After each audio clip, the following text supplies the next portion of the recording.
नमस्कार प्यारे बच्चों, मैं अमित स्वागत करता हूं आपका अपने YouTube channel knowledge with Amit में। तो बच्चों, आज जो अपनी क्लास होगी क्लास 10th की कॉमर्स की ये क्लास होगी और इसमें हम लोग देख रहे हैं चैप्टर 1।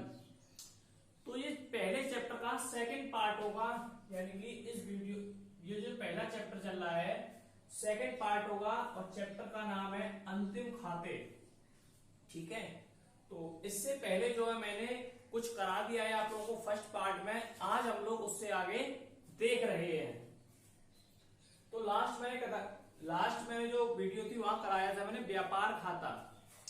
तो व्यापार खाता क्या होता है, उसको किस प्रकार तैयार किया जाता है, उसका फॉर्मेट किस प्रकार का होता है, तो ये चीज आज हम लोग देखेंगे कि व्यापार खाते का जो प्रारूप है वो किस प्रकार का होता है।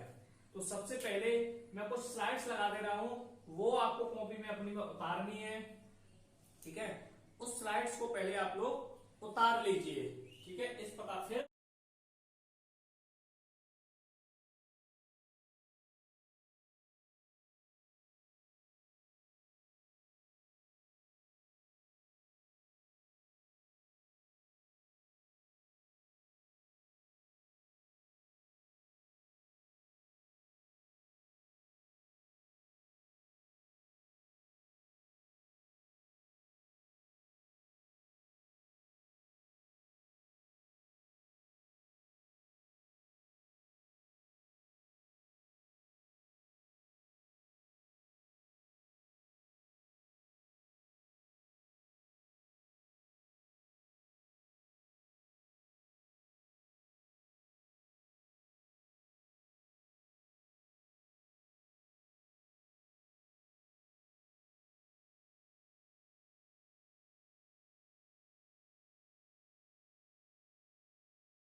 फिर उसके बाद में समझा दूंगा। तो आई थिंक आप लोगों ने उतार ली होगी, उसका स्क्रीनशॉट ले लीजिएगा। अब देखते हैं आगे। तो व्यापार खाते का प्रारूप इंग्लिश में बोलेंगे, हेडिंग क्या है, व्यापार खाते का प्रारूप। फॉर्मेट ऑफ ट्रेडिंग अकाउंट, अगर इंग्लिश वाले बच्चे हैं तो क्या लिखेंगे, फॉर्मेट ऑफ ट्रेडिंग अकाउंट। तो सबसे पहले लिखेंगे यहाँ पे ट्रेडिंग अकाउंट यानी कि व्यापार खाता। उसके बाद हम लोग लिखते हैं फॉर द ईयर एंडिंग, यानी कि जो समाप्त होने वाले वर्ष का है। ठीक है, तो यहां आप लोग लिख सकते हो 2020। फिर दो चीज बताएंगे, एक तरफ लिखा जाएगा डेबिट, एक तरफ लिखा जाएगा क्रेडिट, यानी कि एक तरफ ऋणी पक्ष और दूसरी तरफ धनी पक्ष। ये आप लोगों को पता होगी कि एक तरफ ऋणी और एक तरफ धनी। उसके बाद एक चीज और ध्यान रखनी है कि जो भी हम अगर इंग्लिश में लिख रहे हैं तो टू से स्टार्ट करेंगे। ठीक है, किसमें, डेबिट में, और क्रेडिट में लिखेंगे वाई से। अगर हिंदी में लिख रहे हैं तो का प्रयोग हम लोग करते हैं, का और इधर से।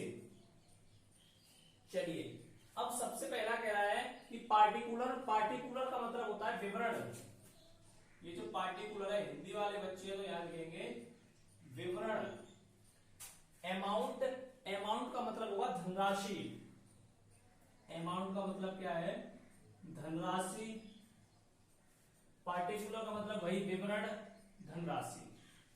सबसे पहले है टू ओपनिंग स्टॉक। क्या कह रहा है, टू ओपनिंग स्टॉक, यानी सबसे पहले हम लोग क्या लिखेंगे, हमारे पास जो स्टॉक है उसकी धनराशि कितने की है, यानी हमारे पास जो माल का स्टॉक है वो कितने रुपए का है। ठीक है, और अगर हिंदी में लिखोगे तो इसमें लिखोगे आप लोग प्रारंभिक रहतिया का। प्रारंभिक यानी ओपनिंग, स्टॉक को हिंदी में कहते हैं हम लोग रहतिया। तो प्रारंभिक रहतिया का जितनी राशि हो, जैसे 5,000 10,000 जो भी हो वो यहां लिखेंगे। उसके बाद टू परचेस अकाउंट। परचेस का मतलब होता है क्रय, अकाउंट माने खाता।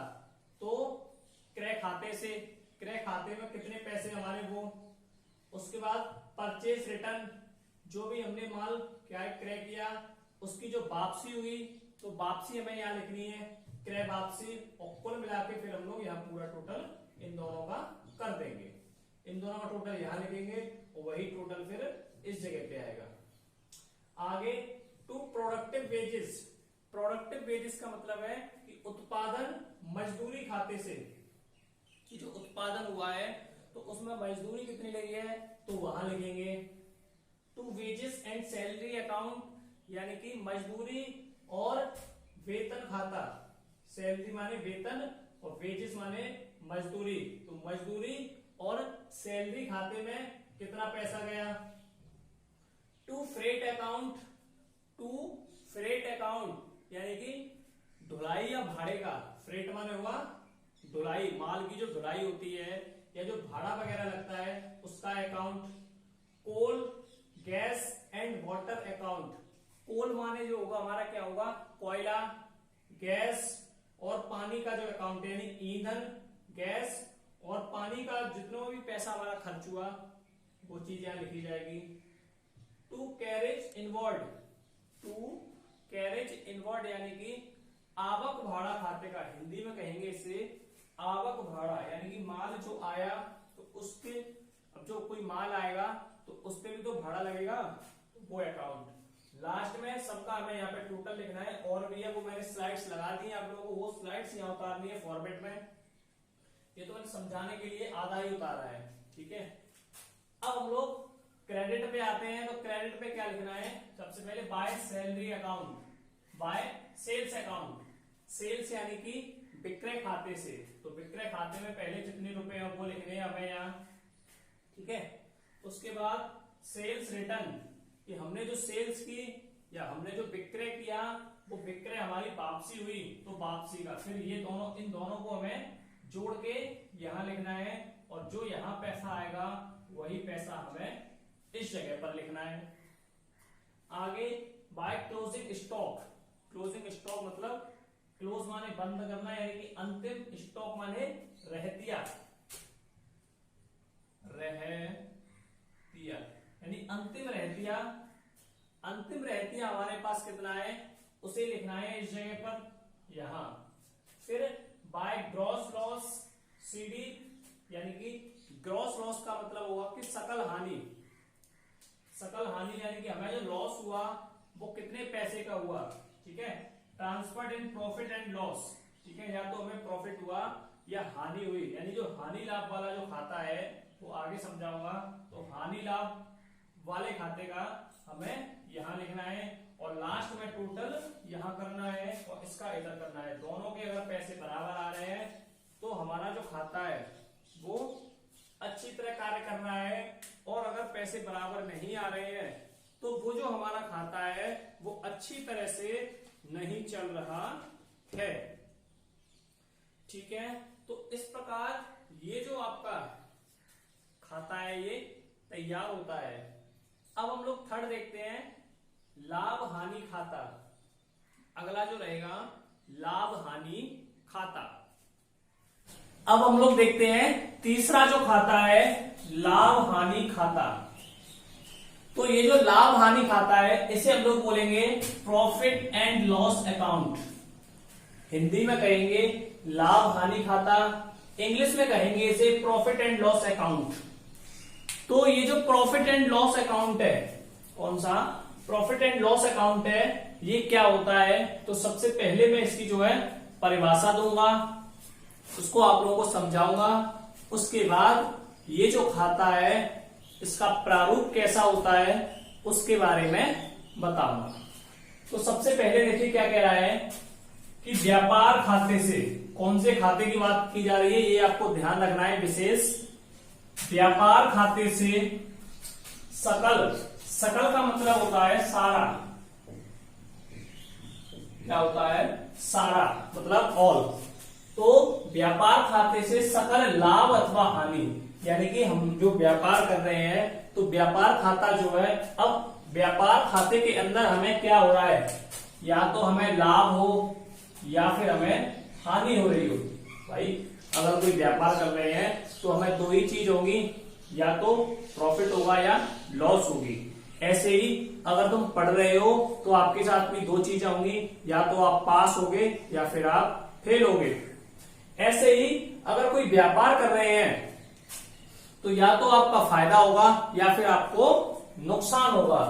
तो व्यापार खाते से सकल लाभ अथवा हानि ज्ञात करने के पश्चात, पश्चात का मतलब होता है बाद में, क्या होता है बाद में, यानी कि लाभ अथवा हानि ज्ञात करने के बाद व्यापारी अपने व्यापार का शुद्ध लाभ, व्यापार का क्या कह रहा है, शुद्ध लाभ अथवा हानि, यानी कि उसे शुद्ध का मतलब है कि प्योरली तरीके से, यानी वास्तविक तरीके से या तो उसका लाभ हुआ या फिर हानि, उसको ज्ञात करने के लिए जो खाता तैयार किया जाता है वह खाता लाभ हानि खाता कहलाता है। एक बार डेफिनेशन को दोबारा समझिए कि व्यापार खाते से सकल लाभ अथवा हानि को ज्ञात करने के पश्चात, व्यापार खाते से सकल लाभ अथवा हानि ज्ञात करने के पश्चात व्यापारी अपने व्यापार का शुद्ध लाभ अथवा हानि ज्ञात करने के लिए जो खाता तैयार किया जाता है वह लाभ हानि खाता कहलाता है। एक बार दोबारा, व्यापार खाते से यानी कि जो हमारा व्यापार वाला खाता है उससे, व्यापार खाते से क्या हो, सकल मतलब सारा लाभ अथवा हानि ज्ञात करने के लिए, ठीक है, कि हम जो व्यापार कर रहे हैं, हम जो बिजनेस कर रहे हैं उससे हमें प्रॉफिट हो रहा है या लॉस हो रहा है, उसे ज्ञात करने के लिए। तो व्यापार खाते के बाद व्यापारी अपने व्यापार का शुद्ध लाभ जानना चाहता है या अपने व्यापार का शुद्ध हानि जानना चाहता है, उस पर्पस से खोला गया खाता लाभ हानि खाता कहलाता है। उसके बाद एक परिभाषा है कार्टर के अनुसार। इन्होंने क्या कहा है कि लाभ हानि खाता एक ऐसा खाता है, क्या कह रहे हैं कि लाभ हानि खाता एक ऐसा खाता है जिसमें संपूर्ण, यहां से ध्यान देना है, जिसमें संपूर्ण आय यानी कि आपकी कुल आय जितनी आपने इनकम की और व्यय यानी कि जितने आपने खर्चे किए या आपसे पैसा गया, यानी जो आया और जो गया दोनों ही पैसे, यानी आय और व्यय। तो जिस व्यापार खाता यानी लाभ हानि खाता क्या होता है कि जिसमें संपूर्ण आय तथा व्यय को इस उद्देश्य से एकत्रित किया जाता है ताकि आय का व्यय से, व्यय का आय से, यानी कि जितने हमने खर्च किए और कितने हमारे पास आए और जितने आए उतने हमने खर्च किए से आधिक्य ज्ञात किया जा सके। आधिक्य का मतलब है कि हमें ये पता हो कि कितना पैसा आया और कितना पैसा गया, उस पर्पस से खोला गया खाता लाभ हानि खाता कहलाता है। अब मैं आप लोगों को बताऊंगा कि ये जो खाता होता है लाभ हानि खाता, इसे किस प्रकार तैयार करते हैं, ठीक है, कि जो लाभ हानि खाता होता है उसे किस प्रकार से तैयार किया जाता है। अब हम लोग देखते हैं कि जो लाभ हानि खाता है उसका जो फॉर्मेट है, यानी कि उसको किस प्रकार से तैयार किया जाता है। तो सबसे पहले हेडिंग लगाइए, लाभ हानि खाता तैयार करना। इंग्लिश में कहेंगे इसको preparation of profit and loss account, preparation of profit and loss account. तो देखिए, तो इसके अंदर भी वही 3 पार्ट होते हैं। तो पहला है खाते का शीर्षक, खाते का शीर्षक यानी कि किसके नाम पर ये खाता है, तो टाइटल ऑफ अकाउंट। तो टाइटल ऑफ अकाउंट इसमें क्या होता है कि लाभ हानि खाता, लाभ हानि खाता एक विशेष अवधि के लिए यानी कि एक निश्चित टाइम के लिए, जैसे 1 अप्रैल से 31 मार्च तक के लिए, ठीक है, 31 मार्च के लिए तो एक विशेष अवधि होती है, ठीक है, एक शॉर्ट टाइम होता है, उसके लिए इसे खोला जाता है और देखा जाता है कि हमारा जो बिजनेस चल रहा है, हमारा जो व्यापार चल रहा है वो उसके अंदर हमें लाभ हो रहा है या हानि हो रही है, तो उस पर्पस से खोला गया खाता प्रॉफिट एंड लॉस अकाउंट कहलाता है। तो लाभ हानि खाता एक विशेष लाभ हानि खाता एक विशेष अवधि के लिए बनाया जाता है। इसका जो शीर्षक है उसे हम किस प्रकार लिखेंगे, तो profit and loss account. Profit and loss account Hindi में कहेंगे लाभ और हानि खाता। हिंदी में बनाएंगे तो लाभ और हानि खाता फॉर द ईयर एंडिंग 2020, यानी कि किस सन के लिए है, तो उस सन का नाम। सेकंड पॉइंट रहेगा पक्ष, यानी इसके जो साइड होते हैं, तो क्या कह रहा है, व्यापार खाते की भांति, यानी कि जो व्यापार खाता होता है उसी की भांति इसके भी दो पक्ष होते हैं। कितने पक्ष होते हैं, दो पक्ष होते हैं। बाईं ओर का ऋणी यानी कि डेबिट, दाईं ओर का धनी यानी क्रेडिट पक्ष कहलाता है। तो ये तो वही सेम है जो आगे मैंने दो करा दिए हैं। तो बाईं ओर का लेफ्ट हैंड का क्या कहलाएगा, ऋणी, और दाईं ओर का धनी। तो इसके अंदर भी दो पक्ष होते हैं। तीसरा पॉइंट है कि खाते का जो प्रारूप है, खाते का जो प्रारूप है यानी कि फॉर्मेट ऑफ अकाउंट, तो लाभ हानि खाते में क्या कह रहा है कि लाभ हानि खाते में लिखी जाने वाली मदों, ये वर्ड ध्यान से सुनना है, लिखी जाने वाली मदों का कोई स्थायी क्रम नहीं होता। यानी कि इसमें जो भी हम क्रय विक्रय या जो कुछ भी लिख रहे हैं उसका जो है कोई स्थायी क्रम नहीं होगा। हम ऊपर भी लिख सकते हैं, नीचे भी लिख सकते हैं, कहीं भी लिख सकते हैं, ठीक है। तो जो भी लिख रहे हैं उसके अंदर मद, तो उसका कोई जो है निश्चित क्रम नहीं होगा, ठीक है। निश्चित क्रम कह लो, चाहे तो स्थायी क्रम कह लो, तो उसका कोई स्थायी क्रम भी नहीं होता है। आगे कह रहा है इस खाते का प्रारंभ व्यापार खाते से, व्यापार ध्यान ढंग से लिख लेना, इस खाते का प्रारंभ व्यापार खाते से ज्ञात होने वाले परिणाम से किया जाता है।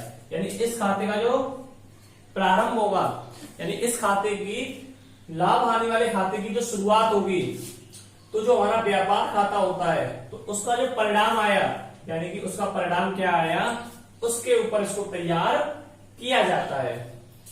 अब हम लोग देखते हैं आगे कि इसका जो फॉर्मेट है, किस प्रकार से ये जो लाभ हानि खाता है इसको बनाते हैं, उसको देख लीजिए। पहले मैं आपको हिंदी और इंग्लिश में उसकी स्लाइड लगा दूंगा, दो स्लाइड लगा दूंगा, एक हिंदी की और एक इंग्लिश की। उसके बाद आप लोगों को उसको समझा दूंगा। तो चलिए आगे देखिए।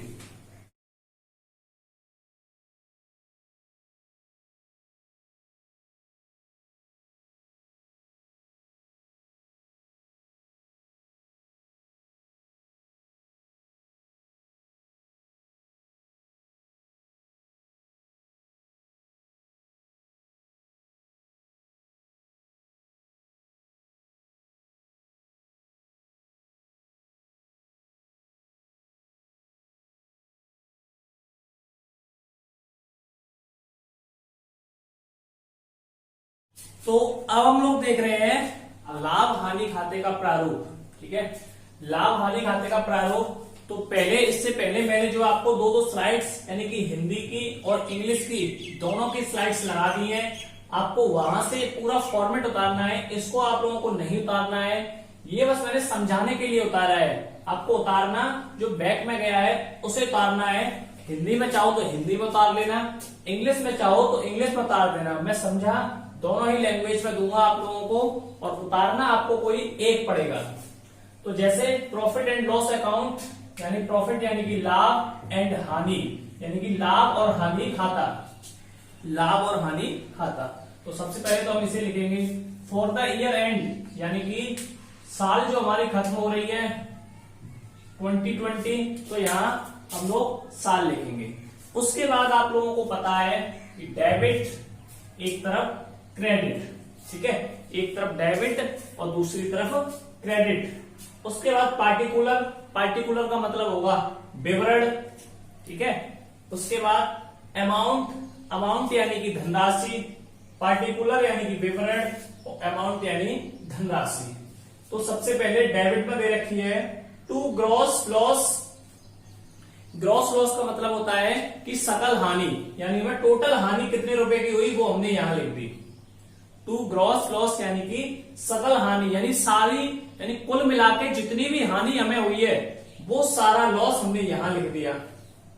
उसके बाद ऑफिस एक्सपेंसेस, यानी कि जो कार्यालय का जो खाता है, यानी कार्यालय में जो व्यय हुआ, यानी कि हमारे ऑफिस से जो पैसा गया, ऑफिस से जो पैसा गया तो वो सैलरी, जैसे कि किसी हमने अपनी एम्प्लॉय की सैलरी दी तो वो गई। सैलरी एंड वेजेस, यानी कि उसकी सैलरी और मजदूरी का खाता, यानी ये भी पैसा हमसे गया, सैलरी का और मजदूरी का। रेंट एंड टैक्स, यानी कि हमने किराया दिया और टैक्स भी दिया गवर्नमेंट को। तो ग्रॉस लॉस यानी कि सकल व्यय, यानी कि जितनी हमसे हानि हुई है, सकल हानि। ऑफिस एक्सपेंसेस, यानी कि कार्यालय का जो व्यय हुआ, ठीक है, हमारे ऑफिस से जो पैसा गया। सैलरी, यानी कि जो वेतन है, वेतन हम लोगों ने दिया, वेतन दिया, उसके अलावा मजदूरी दी, वो पैसा लिखा। किराया दिया और टैक्स दिया, यानी कि कर दिया, उसका पैसा लिखा। ठीक है, तो इस प्रकार से आगे और भी है, मैंने यहाँ शॉर्ट में करा दिया है, तो इतने उतारने हैं। और ये जो उतारना कहां से, जो पीछे स्लाइड्स के लिए वहां से उतारना है। सेलिंग एंड डिस्ट्रीब्यूशन एक्सपेंसेस, यानी कि विक्रय, सेलिंग माने होगा विक्रय यानी बेचना, डिस्ट्रीब्यूशन यानी कि वितरण, ठीक है, डिस्ट्रीब्यूशन माने वितरण। एक्सपेंसेस माने होगा व्यय।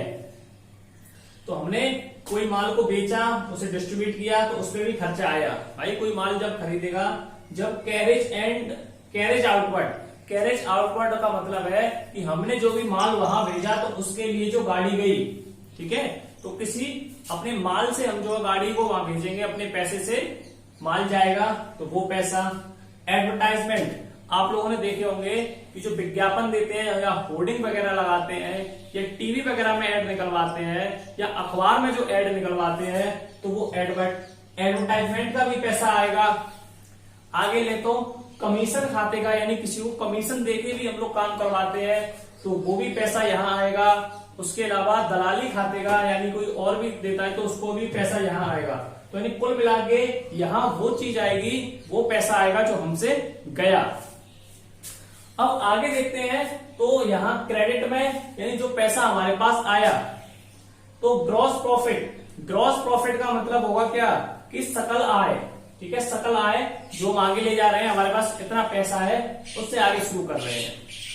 रेंट रिसीप्ट का मतलब है कि हमने जो किराया प्राप्त किया, वो पैसा। सबलेट रेंट का मतलब है उपवारी किराया, हिंदी में कहेंगे इसे उपवारी किराया। आगे डिस्काउंट रिसीप्ट, हमने किसी को माल बेचा तो उसने हमें क्या किया कि डिस्काउंट दिया, ठीक है, डिस्काउंट का मतलब होता बट्टा। तो प्राप्त बट्टा, डिस्काउंट रिसीप्ट यानी कि प्राप्त हुआ जो हमें बट्टा, डिस्काउंट बोलते हैं। कमीशन रिसीप्ट, तो हमारा कोई माल ले रहा है तो मतलब क्या है कि उसने हमें क्या दिया, कमीशन दिया, तो कमीशन रिसीप्ट। और भी आगे जैसे इसमें आ जाएगा प्राप्त लाभांश खाते से, यानी कि जो हमें लाभ प्राप्त हो रहा है तो उसका कुछ हिस्सा भी हमें मिले। तो इस प्रकार का जो ये खाता होता है प्रॉफिट एंड लॉस अकाउंट कहलाएगा। इसका प्रारूप मैंने बता दिया है। तो बस आज की वीडियो को हम लोग यहीं पे समाप्त करते हैं। आप लोगों को कैसी लगी ये वीडियो, अपनी राय हमें जरूर दें, और इस वीडियो को अपने दोस्तों के पास, ज्यादा से ज्यादा दोस्तों के पास हमारी इस वीडियो को शेयर करें, जिससे कि अभी जो लॉकडाउन चल रहा है, जो स्कूलें नहीं खुल रहे हैं, तो वहां भी वो बच्चे अपनी पढ़ाई का लाभ ले सकें। तो अब हम लोग मिलते हैं आपसे नेक्स्ट वीडियो में। जब तक के लिए जय हिंद, जय भारत।